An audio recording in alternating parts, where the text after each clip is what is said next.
Yang sholat juga aku filterin juga sih. Eh, Kalau dia nggak ada sholatnya, itu biasanya aku skip gitu. Emang iya dia tuh baru jujur setelah beberapa bulan kenalan make up menit kamu jelek.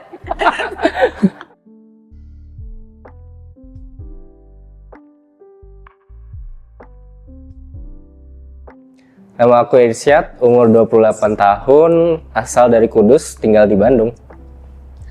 Kenalin, nama aku Vidi Syami, asal aku dari Bandung, usia aku 23 tahun. Dan Dan kita kita bertemu di MUS. Pertemuan pertama itu di tanggal 23 September 2024, kita awal mula chat. Salaman ya, kayak assalamualaikum misalkan kayak gitu. Nah, dan memutuskan untuk menikah itu jangka waktunya ada di 1 tahun. Sebenarnya di filternya kita udah nentuin 1 sampai 2 tahun, tapi ya alhamdulillahnya qadarullah 1 tahun. Ya. Jadi sebenarnya aku tuh di MUS juga kayak yang nggak expect nemu jodoh gitu loh. Aku tuh masih yang kayak santai gitu. Jadi aku nggak yang intens dulu gitu. Kayak yaudah seminggu chat gitu. Eh, Sampai saat aku tuh di Oktober habis aktivitas dari Bali kalau nggak salah. Aku balik ke BSD. Nah itu aku agak-agak slow kan. Nah di situ deh aku kayak coba deh yang aku dari MUS kemarin coba aku chat lagi gitu. Kali aja masih interest gitu kan. Ya udah deh. Terus aku mau sekalian ke Bandung. Pada saat itu aku juga ada aktivitas lagi, dan di situ aku tuh ada mentor. Nah mentor aku tuh di Bandung. Nah aku sekalian juga deh mau ketemu mentor aku. Sekalian ketemu Vidi gitu.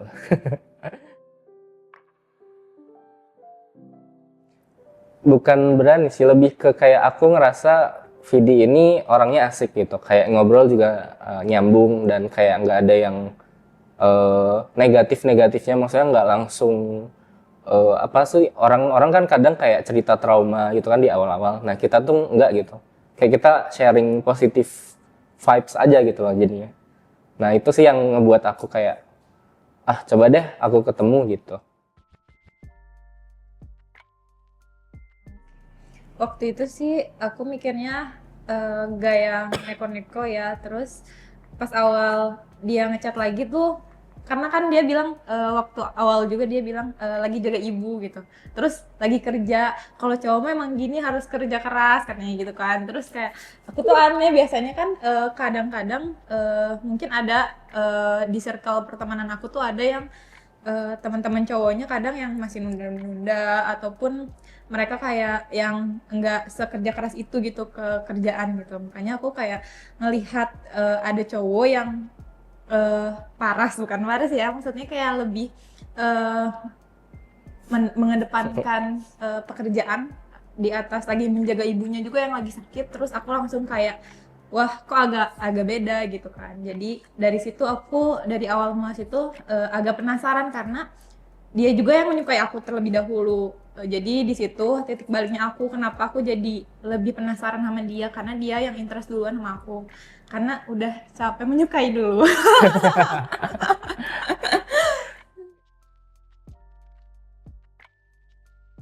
Kebetulan karena kan aku ekstrovert juga gitu kan.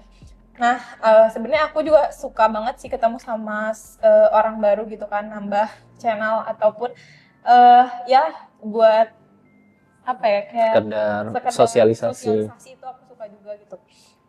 Nah, di satu sisi juga aku ngelihat eh, calon aku tuh waktu itu agak berpotensi gitu ke situ, entah itu karena dari segi hobi dan juga dari segi kerjaan tuh kita beda banget kan, karena aku di bidang hukum kayak politik gitu, bahasannya kayak di ranah situ pemerintahan. Nah kalau dia tuh di ranah art gitu. Aku agak penasaran sih gimana ya kalau misalnya aku nemuin seseorang yang beda dari segi kebiasaan dan juga dari Segi karakter, hobi. ya hobi. Karena dia juga kan game banget kan anaknya, meskipun ya aku juga suka game tapi nggak yang kalau dia hobi banget gitu. Jadi nah di situ jadi agak-agak seru nih gitu. Karena beda kan. Jadi ngelihat kegiatannya dia tuh nggak yang membosankan gitu buat aku, karena ya kalau ketika dia WFC, aku sebagai ekstrovert, aku suka nih jelajah tempat baru, aku suka nih explore tempat, bikin video nggak jelas, setelah itu ditanya-tanya sama temen itu kemana gitu.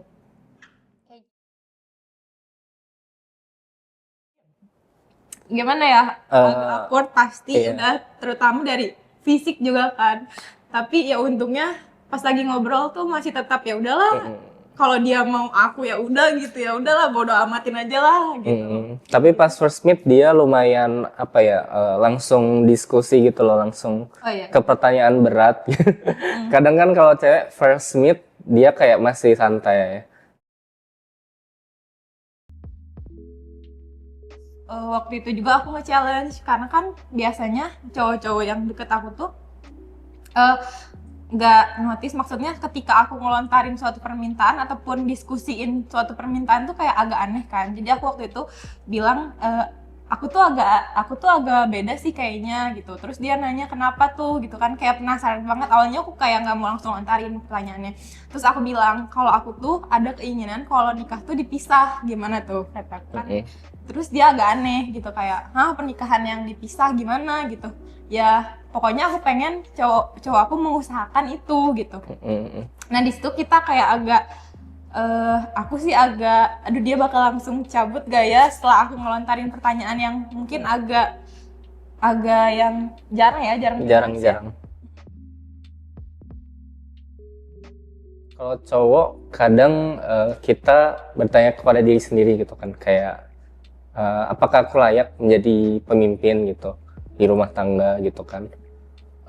Tapi pas itu pun karena aku orangnya juga yang eh, kalau kita nggak ngelakuin sekarang kapan lagi gitu loh, karena menurut aku juga udah ada basis lah, kayak aku udah lumayan stabil, eh, dan ya sebenarnya ketakutan, kalau aku menghadapi ketakutan tuh lebih kayak challenge sih sebenarnya sih. Jadi aku buat overcome those challenge, aku harus gini gini gini gitu kan. Nah di saat itu ya kalau aku mau meminang seseorang, ya aku harus bertanggung jawab, aku harus memimpin, aku harus nge-provide, kayak gitu sih lebih sih.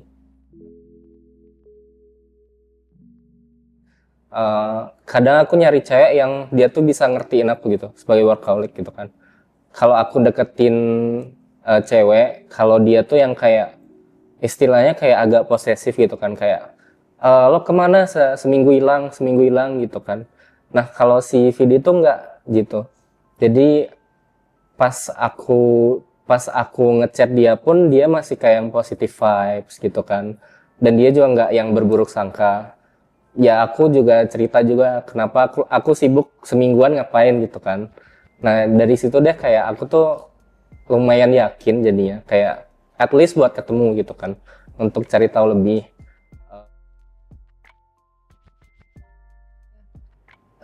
Tanggung jawab istri sih, yang aku pelajarin dari ujangannya mama aku tuh kayak kalau istri tuh katanya nggak boleh sakit katanya gitu ya, bukan berarti maksudnya emang kalau udah sakit ya gimana gitu, cuman ketika sakit aku ngerasa punya tanggung jawab yang biasanya mungkin kalau jadi anak ya udah gitu sakit aku pengen disediain, pengen di ya pokoknya kayak seolah-olah kayak aku pengen kayak dimanja gitu. Cuman ketika udah jadi istri aku sakit tuh aku ingat tuh jangan mama katanya kalau jadi cewek jangan jangan sakit gitu, meskipun sakit kita harus ngerjain pekerjaan rumah, terus kita juga harus ngasih makan, harus nyediain suami yang kayak gitu. Jadi itu sih wejangan yang paling aku inget gitu semasa sebelum sampai after nikah gitu. Ketika sakit ya ya kita harus jadi ibu gitu, maksudnya kita jadi istri gitu statusnya, bukan kayak beda sebelum nikah gitu, kita nggak bisa dimanja gitu. Ya mungkin bisa gitu ya, ya pasti adalah minta gitu kan ke suami dimanja, entah itu dibawain makanan atau gimana, cuman aku jadi lebih nurunin ego aku sih. Jadi kayak karena kan kita aku anak pertama kan, dia anak terakhir gitu kan. Jadi agak balance gitu dari segi ego, ketika misal mungkin aku lagi cerewet tapi dia ngedengerin, ketika lagi dia ini aku yang rendam emosi, sorry. Nah, kayak gitu. Jadi ya lumayan cukup agak menyeimbangi sih satu sama lain. balance. Kalau untuk yang masih ragu sih, tetap lagi menurut aku observasi kecocokan personality, kecocokan karakter menurut aku juga penting, karena kalau udah nggak cocok di situ, ya pasti bakalan ragu atau minder kan sebenarnya. Jadi kita perlu tahu diri kita sendiri untuk ngertiin siapa yang cocok sama kita sih, gitu sih. Jadi kalau menurut aku kalian masih ragu atau minder, menurut aku itu kemungkinan emang nggak cocok. Jadi kalau aku sendiri sih, kalau ada 50% chance aku ragu, menurut aku nggak bakalan itu sih minta ketemu.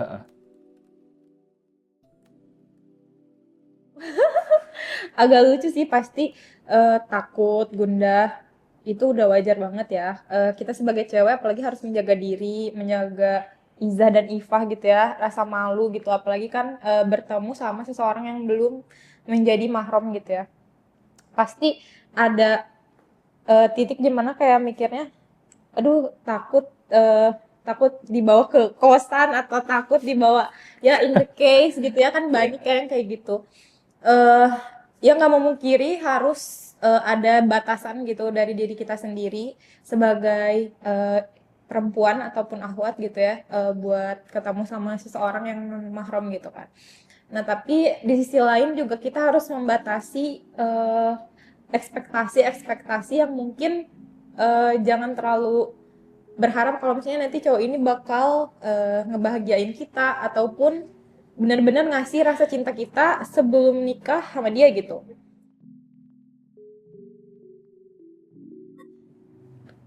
Buat aku yang waktu masih single, waktu itu kan nanya, siapa sih jodoh kamu gitu kan, kayak gimana gitu. Nah sekarang udah kejawab gitu kan, wujudnya mungkin hasil doa-doa aku ketika aku masih single. Terima kasih udah berdoa, udah berusaha, berupaya ngikutin entah itu kajian ataupun ilmu-ilmu yang udah kamu cari di titik itu. Struggle mungkin pas lagi masa kuliah ada case permasalahan mungkin atau apapun itu yang ngebuat kamu sampai di titik sekarang. Makasih udah kuat. Dan aku juga makasih juga di titik itu mungkin ada beberapa temen aku yang menemani gitu kan, dan aku juga bakal inget-inget kebaikan-kebaikan teman-teman yang udah nemenin aku di titik itu dan udah percaya. Mungkin entah itu ada yang sampai miskomunikasi atau gimana, tapi ya aku bakalan terus berusaha growth gitu. Meskipun sekarang mungkin statusnya udah menjadi istri, terima kasih mungkin waktu di sisi ketika single aku nggak ngelewatin itu semua, dan sekarang mungkin aku nggak bakalan di titik ini gitu. Mungkin ketika ada permasalahan itu dan konflik ataupun segala macam, ya mungkin aku juga nggak bakal bisa ketemu jodoh aku secepat ini gitu. Makasih udah berjuang dan tegar di titik itu.